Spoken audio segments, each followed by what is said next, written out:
Sa panahon daw ni dating Pangulong Gloria Arroyo, nagsimula ang problema sa passport at lumala sa ilalim ng Administrasyong Aquino ang anyay passport fraud. Ito ang sinabi ni Foreign Affairs Secretary Teddy Boy Locsin sa serye ng kanyang mga tweet kaugnay pa rin sa pagtangay ng dating outsourced passport maker ng DFA sa data ng passport holders. Sa mga bagong tweet ng kalihim, papangalanan daw niya mga nasa likod na inaasahan na raw niya maglulunsad ng social media campaign laban sa kanya. Gusto raw niyang pabilisin ang proseso sa pag-renew sa mga pasaporte kaya isiniwalat niya ang problema.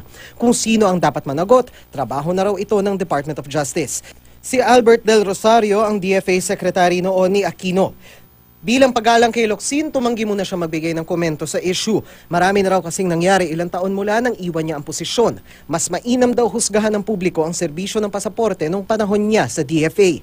Dati nang kinwestiyon ni dating DFA Secretary Perfecto Yasay ang kontrata ng DFA sa dating passport maker na hindi pa pinapangalanan ni Locsin. Sa Facebook post, ipinaliwanag ni Yasay ang nangyari. August 2006, nagkaroon ng Memorandum of Agreement ang Bangko Sentral ng Pilipinas at DFA para sa machine-readable electronic passports. Nanalo sa bidding ang kumpanyang François Charles Aubertu Fiduciaire. Pero nitong 2015 at habang nasa ilalim pa ng kontrata ng gobyerno ang FCOF, kinuha ng DFA ang Apo Production Unit Incorporated bilang bagong tagagawa ng e-passport.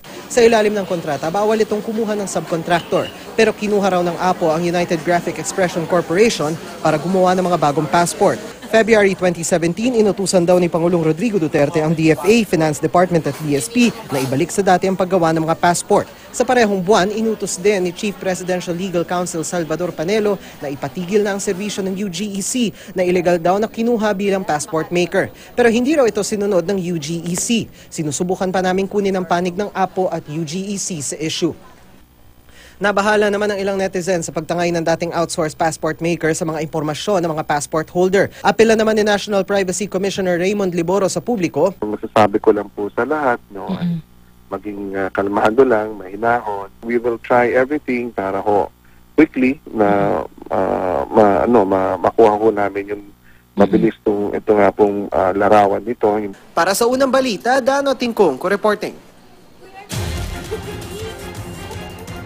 Sinisika pa namin kunan ng paig na dating Pangulo ngayong House Speaker Gloria Macapagal Arroyo at dating Pangulong Noynoy Aquino.